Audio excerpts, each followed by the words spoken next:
Olá, pessoal, tudo bem? Hoje nós vamos falar sobre coisa julgada em matéria tributária. Tudo a ver, né? Até porque recentemente o Supremo Tribunal Federal concluiu o julgamento dos temas de repercussão geral 881 e 885.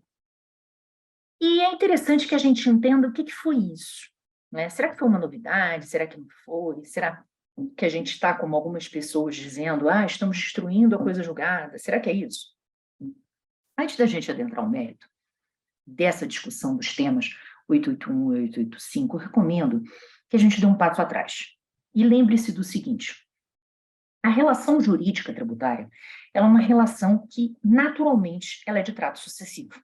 Então, quando uma determinada pessoa física ou pessoa jurídica, né, ela pratica no mundo dos fatos aquele fato que está previsto na norma tributária abstrata, ela se subsume àquela hipótese de incidência, gerando aquilo que a gente chama de fato imponível e, a partir daquele momento, estabelecendo o surgimento de uma relação jurídica tributária com base na lei. Ali nós temos a obrigação tributária, que vai ganhar concretude, liquidez, certeza com o lançamento, seja ele de ofício, seja ele por declaração, seja ele por homologação. Muito bem, é assim que tudo surge, né? E se, por exemplo, eu sou uma empresa que estou no lucro real, eu vou ter recolhimento de imposto de renda e eu vou ter recolhimento de contribuição social sobre o lucro líquido, desde que o meu resultado seja positivo. Se eu sou uma empresa que importo ou produzo combustíveis, eu vou estar sujeita à tributação pela CID Combustíveis.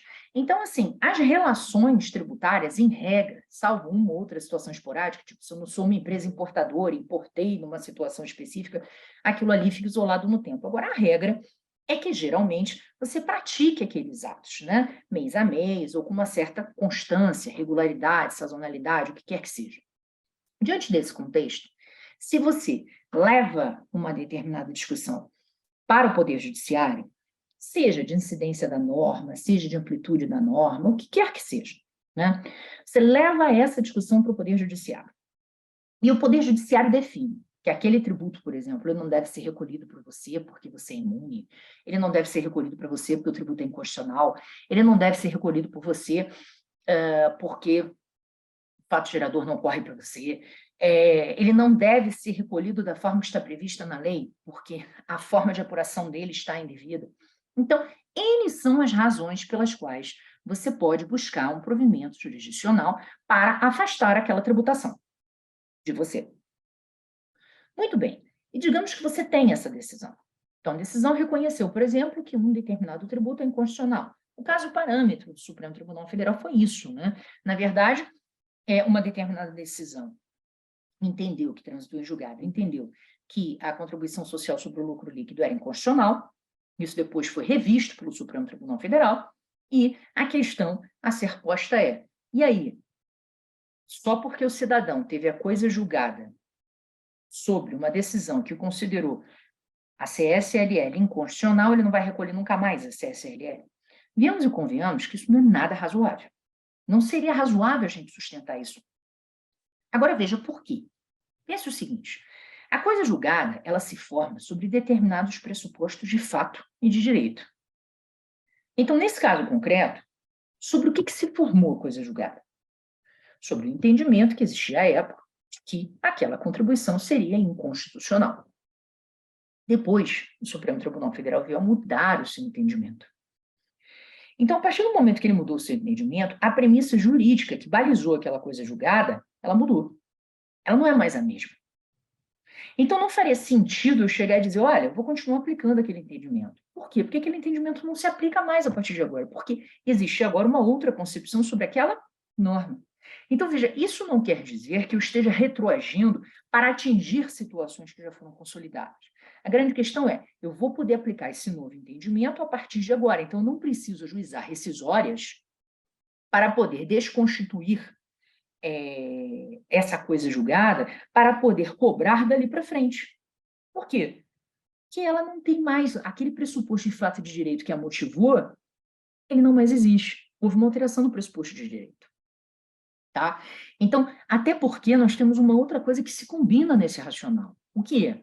A própria súmula 343, que recentemente foi em 2021, antes até do julgamento dos EDs, no tema 69, o Supremo, por meio de um voto de relatoria do Fachin, inclusive, ele veio dizendo, olha, se mantém, eu não posso ajuizar rescisória quando a coisa julgada se formou no mesmo sentido que era o entendimento do Tribunal Superior do STF naquele momento.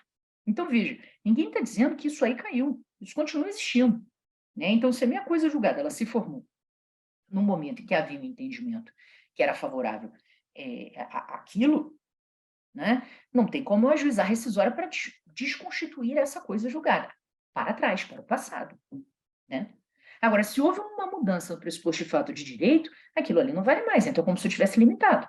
Dali para frente, eu tenho como aplicar um novo entendimento. Então, esse é um ponto importante. Um segundo ponto importante para a gente avaliar é o seguinte. Bom, e se houver modulação de efeitos? Eu confesso aos senhores que a modulação de efeitos ela é bem complicada para esse caso concreto, né? Até porque já se sabia que a CSLL era constitucional com uma decisão que ocorreu há um certo tempo atrás pelo Supremo Tribunal Federal. Então, não é novidade o entendimento pela constitucionalidade do Supremo. A novidade talvez venha do fato de você entender que você não precisaria de uma rescisória para constituir essa decisão. Agora, veja, tecnicamente falando, a gente consegue entender que isso não seria necessário pelo simples fato da gente trabalhar uma relação continuativa. Por que quando eu impetro um mandado de segurança ou ajuizo uma ação declaratória sobre um fato, isso vale para os fatos seguintes? Exatamente porque se repete a mesma situação fática e jurídica. Se eu tiver alguma alteração fática ou jurídica, eu vou poder aplicar o mesmo entendimento? Não. Então, da mesma forma que eu não sou obrigada a ter que ficar ajuizando ações toda hora para eu poder manter aquele provimento jurisdicional, eu também não sou obrigada a ajuizar uma rescisória para cortar a aplicação daquele entendimento, levando em consideração que a premissa fático-jurídica que balizou o entendimento foi alterada. Né? Então, isso é um racional técnico básico. Agora, não havia manifestação do Supremo. Se houver a modulação, a priori você pode ter aí um resguardo para que esse entendimento venha a ser aplicado dali para frente. E se entender que isso seria uma fixação de entendimento que antes o Supremo não tinha. Agora, particularmente, eu não vejo grandes razões aqui para modular essa decisão. Agora, se não modular essa decisão, vai ser interessante, porque ela vai retroagir. Ou seja, desde o momento onde houve a fixação do entendimento de que a CSLL era constitucional. E aí, em relação a esse período, seria cabível o ajuizamento de ação rescisória? Aí a gente pode entender que sim, né? Porque houve uma alteração jurisprudencial que autorizou a retroação e, havendo essa alteração de entendimento, pode ser que você consiga defender uma rescisória sem a modulação, apesar da gente ter a súmula 343, ou seja, é uma briga interessante pelo caminho, tá? Agora, sempre levando em consideração o marco da decisão no controle concentrado ou no controle difuso com efeito vinculante. Ele é o marco, é a partir dali. Antes daquilo ali, não. Antes daquilo ali, jamais. Né?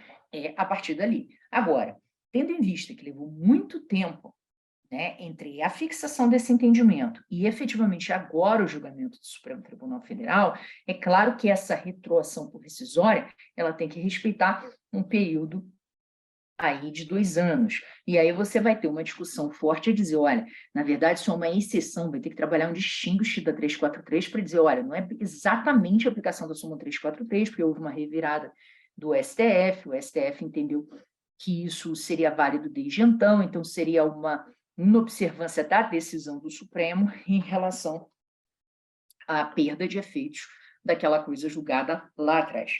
Então, você teria que fazer um trabalho para tentar distinguir essa relação e permitir essa rescisória. Tem briga nesse sentido, tá? É claro que a opção dos contribuintes aí vai tentar evitar uma modulação justamente para evitar que esses efeitos sejam tão deletérios, tá? Levando-se em consideração que existem empresas que estão sem recolher tributos há 20 anos. Então, é claro que um grande período ali já estaria resguardado sob o manto da coisa soberanamente julgada e não poderia, de modo algum, ser alterado. tá? Então, existem limitações aí temporais para fins dessa discussão e se viável ou não em cada caso concreto. Agora, é importante que você tenha bem claro esse prisma. Não se está com foco efetivamente no passado, em desconstituir o que foi feito com a coisa julgada, e sim não permitir que aquele efeito permaneça para o futuro, para o presente, justamente pelo fato de ter ocorrido uma alteração num pressuposto fático ou jurídico que pautou, né, aquela formação da coisa julgada naquele caso concreto. Então, é importante que você sempre fique atento a isso, né, para verificar que a gente está discutindo são efeitos prospectivos, e não efetivamente o que passou. O que passou, em regra, está resguardado, até porque tem essa questão que a gente trouxe para vocês aí da súmula 343, que está mantida, é um entendimento pacificado no âmbito do Supremo Tribunal Federal, tá bom? Então, se você tem alguma dúvida ainda sobre esse tema, não deixe de comentar aqui no vídeo, que a gente volta para esclarecer. Um beijo e até a próxima.